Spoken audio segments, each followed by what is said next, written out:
The current pandemic due to COVID-19 has created a turning point and a transformation in the world, none more so than the education sector. It has taught us some important lessons such as the importance of education, the importance of school, and the need to ensure it is and continues to be a place of belonging for all. The word belonging refers to a sense of fitting in or feeling like you are an important member of a group. Making schools a belonging for all has many positive effects on students, such as increased motivation, reduction in absenteeism, general health and well-being, and a belief that they can make a difference. However, there are also several challenges. Children from disadvantaged communities feel that they do not belong compared to their peers from more advantaged communities. Young people who experience a sense of exclusion from schools are more likely to seek belongingness elsewhere. The Children's Society has reported a decline in children's well-being that predates the pandemic. Too many children have difficulty with insecure housing, poverty, and general unhappiness in their lives, and the coronavirus has not made it any easier. The report went on to state that 73% of parents in the UK expected a negative impact on the education of their children. The World Economic Forum states that more than 1.2 billion children in 186 countries were affected by the school closure due to the pandemic. Educators and parents and students awoke to a new reality. School has shifted from typical chalk and board to a virtual environment.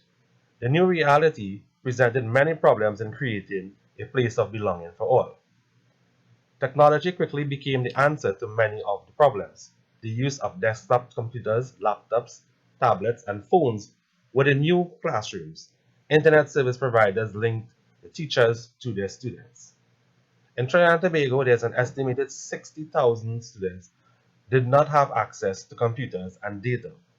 A variety of devices and platforms such as Google Classrooms, MOE Moodle Platform, Microsoft Teams, Edmodo, etc. were used to continue schools in the new online environment. The varied approach to teaching resulted in some unequal outcomes. Today we will be exploring some of these issues in relation to the sociological, philosophical, and psychological effects on students and its role in making a place a belonging for all.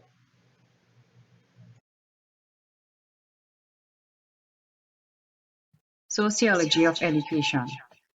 One aspect of socialization is education, which involves the acquisition of knowledge and learning new skills.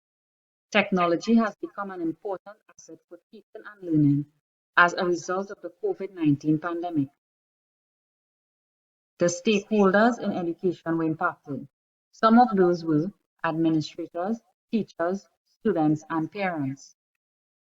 For administrators, new strategies had to be put in place to monitor online teaching and learning. Schools had to be outfitted with better internet connectivity, and the Ministry of Education also furnished teachers with devices. For teachers, it was an impromptu switch from face-to-face to remote delivery. Hard copy data had to be converted to soft copy to make available to students. They had limited time to familiarize themselves with technological platforms with limited training to do so. Some students had limited access to devices and internet connectivity. According to the Minister of Education, Dr. Gadfrey Dolly, 65,000 school children did not have access to laptops and other devices. And for those who had, they too needed to familiarize themselves with technological platforms that was chosen by their teachers. And of course, the parents. They had to allocate finances, provide devices for their children, and they too had to learn how to navigate platforms to assist their children. So what do theorists say about technology as a resource? The functionalist view of education focuses on the positive contributions that education makes towards the maintenance of the social system.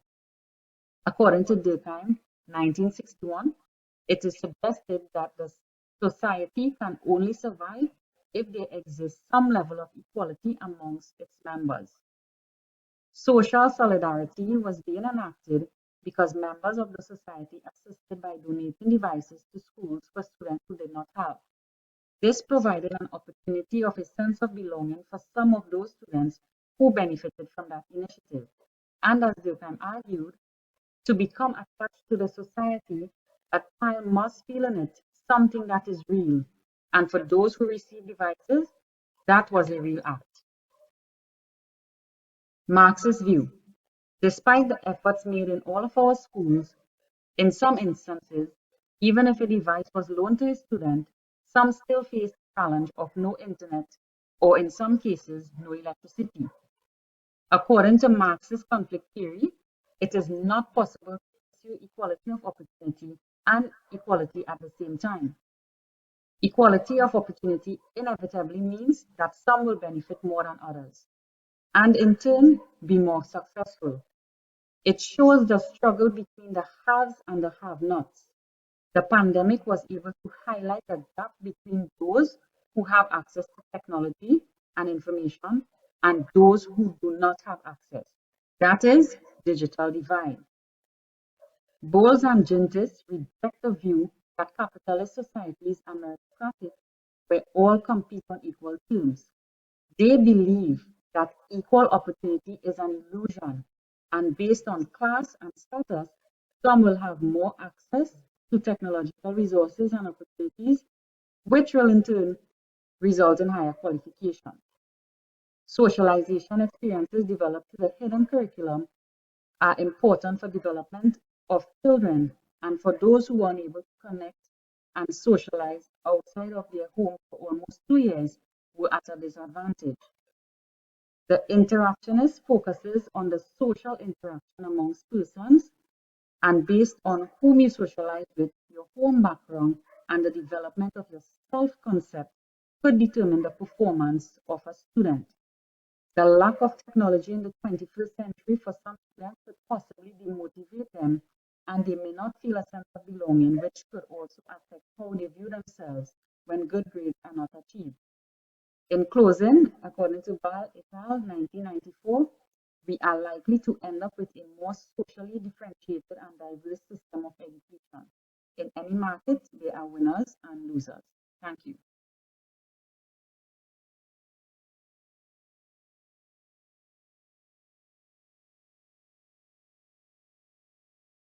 Technology as a resource has a role to play in how schools can be made into places of belonging.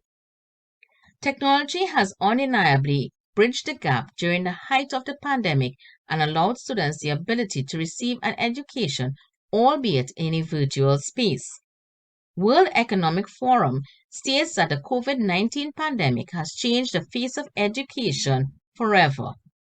For those who have the right technology, students retain 25 to 60% more information, as opposed to only 8 to 10% in the traditional classroom, as e-learning allows students the benefit of learning at their own pace and to accelerate through different concepts as they choose.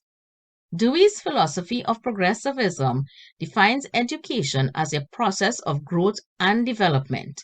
Dewey, who is revered as the father of progressive education, suggests that education should not be solely in preparation for the future, but rather it should inform every stage of child development. Education should seek to understand a child's capacities, interests, and habits. He felt that progressive education should include socially engaging learning experiences, as children learn best in a natural social setting. His philosophy promotes the idea that students' interests should therefore drive teacher instruction, as the traditional model of education is beyond the scope of young learners. Dewey's philosophy is ever present in today's classroom through the use of technology. As Prensky 2010 recognizes today's students as digital learners who have grown up surrounded and pampered by technology, it must be recognized that technology is ubiquitous in their social lives and must be incorporated into the modern classroom so that learning is made more relevant to these digital natives. Technology must be seen as a necessity in today's classroom, as this age of learners may process information in a way that is fundamentally different from prior generations. Inclusive education has been recognized as a human right in the Convention of the Rights of Persons with Disabilities. Many countries, including Trinidad and Tobago, have incorporated the principles of the Education for All movement into their policies and legislation. At a regional level, CARICOM has adopted key educational goals in alignment with Goal 4 of the United Nations SDGs, which is thrust with ensuring inclusive and quality education for all and promoting lifelong learning. At the national level, the Government of Trinidad and Tobago's National Development Strategy, in a bid to reach developed country status by the year 2030, outlines Goal 7 of its agenda, which aims to create a modern, relevant education and training system. Technology can be used to support inclusion by providing students a variety of learning opportunities to meet their competence levels and allowing them to engage and express what they learn in diverse ways. In order for technology to be successful in the classroom, it must be accessible to the disabled and other students, taking into account the gender and socio-cultural issues, values, and sensitivities of the diverse group of users. Digital learning environments can also foster cross-cultural awareness and understanding through a plethora of resources, such as online videos, blogs, podcasts, and social media networking sites, thereby offering students a rich storehouse of cultural cognizance, while collaborative learning through online discussions and peer moderation can in turn boost student motivation and interest. Tools such as screen magnifiers, voice recognition software, braille embossers, and alternative keyboards, just to name a few, can allow for an increased independence of a special needs student, freeing him or her from the constant need for direct teacher involvement, thereby allowing the student to learn at a pace that is convenient and appropriate for him or her. Such independent and student-driven learning may align with the Sartrean philosophy of existentialism, which promotes the belief that existence precedes essence, meaning that the individual has the free will to develop as he or she sees fit. In the existentialist classroom, subject matter takes second place to helping students understand and appreciate themselves. The teacher's role in this classroom is therefore to help students define their own essence by creating an environment for learning which helps students freely choose their own preferred way. The teacher guides the curricular structure, but students are given great latitude in their choice of subject matter. Isn't it about time we move away from the teacher-centered approaches of perennialism and essentialism and embrace the progressive model of learning in alignment with this new digital era? Isn't it about time classrooms become places of self-discovery rather than caves that obscure the light of the technological era? In 2020, schools were closed abruptly, forcing the shift from a physical to virtual environment. Students felt alienated and lost that sense of belonging and companionship as the pandemic progressed.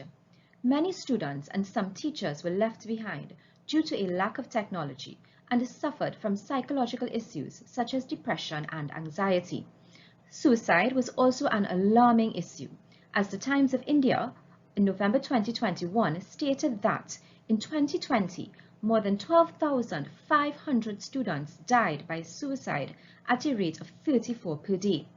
Technology would have been the only social link for some of these children.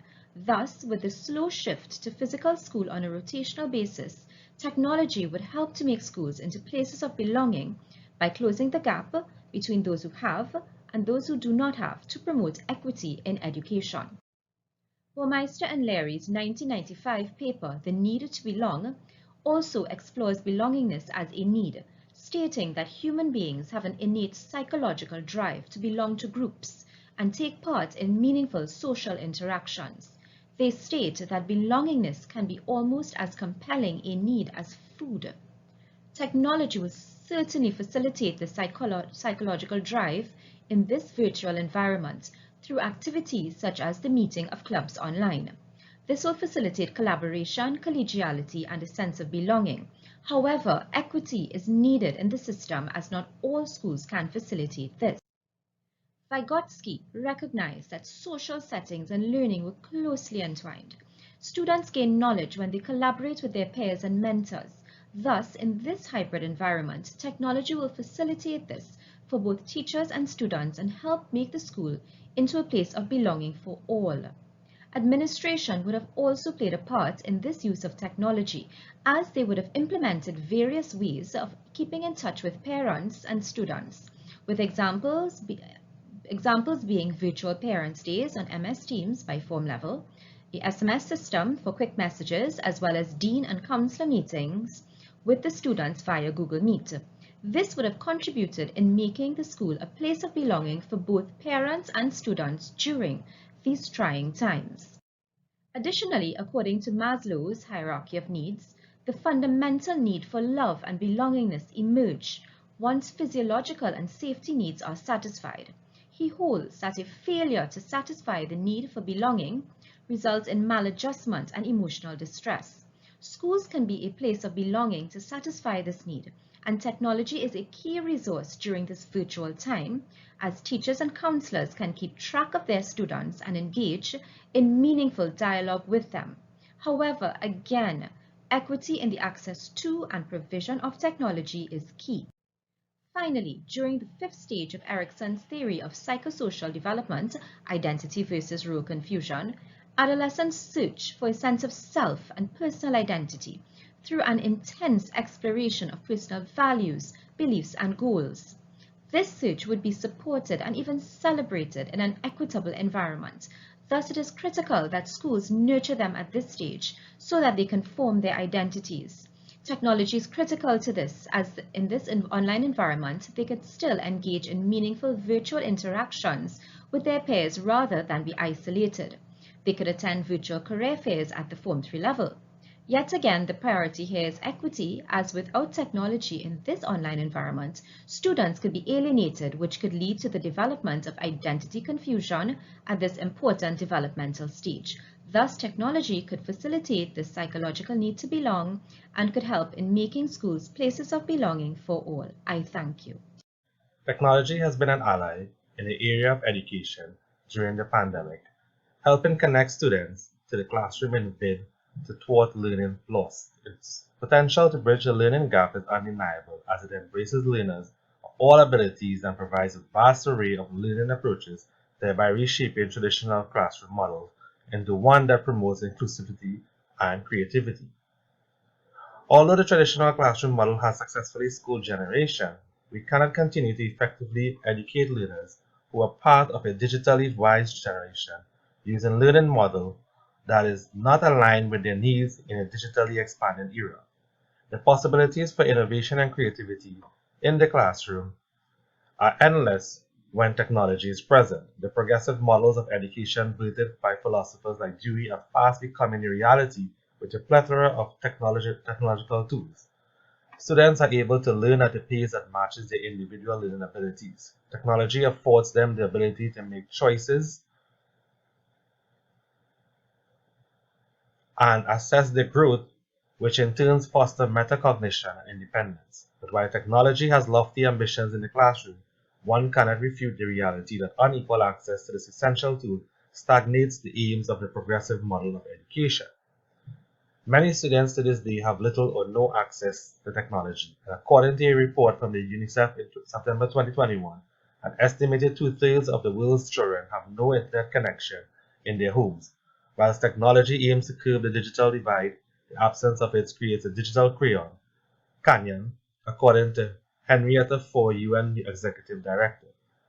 So while technology may bridge the learning gap for some, for others, this learning tool is simply an illusion of an unattainable meritocratic system. Technology as a tool can be wielded in inventive ways to create an new educational landscape that does not inhibit the potential of not only the differently able or the special needs student, but rather caters to varying learning needs of a generation of digital natives.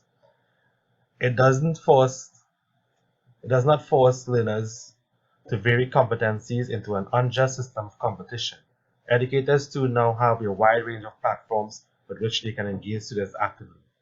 Learning should be self-paced and student-centered, emphasizing building the whole individual who can function not only within the classroom, but can be effective contributors to mainstream society.